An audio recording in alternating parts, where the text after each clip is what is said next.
uJesu Kristu inkosi. Ngiyabingelela abazalwane egameni lenkosi yethu Jesu. Siyabonga kakhulu uNkulunkulu.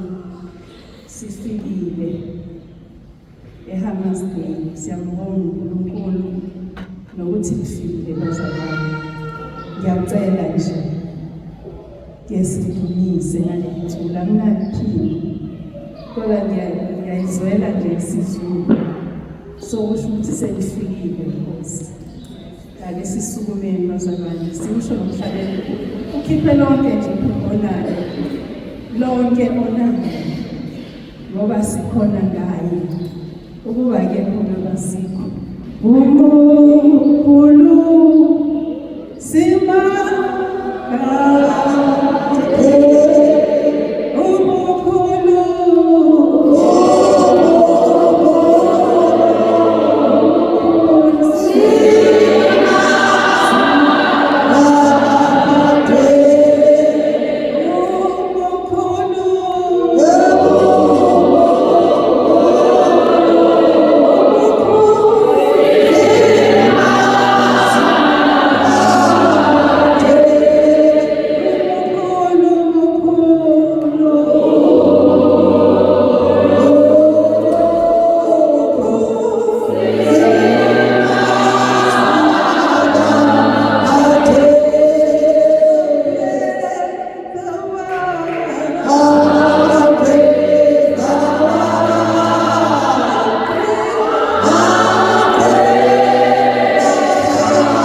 kuthiwa ngisho ngikuthandayo.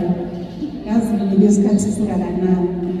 Kodwa engikuthandayo ukuthi akekho ofana noJesu. Engikuthandayo ukuthi akekho njengaye. Engikuthandayo ukuthi angikwazi ngisho ukucwayisa phandle kwakhe. Engikuthandayo ukuthi uJesu uyamgeza umuntu. uJesu uyakushintsha ukuphila komuntu. Ilokho-ke bazalwane engikuthandayo ukuthi asihambi ngokubona, asihambi nangokuhlakanipha, asihambi nangokuqonda kwethu, kodwa uJesu uyasenzela izinto ezinkulu.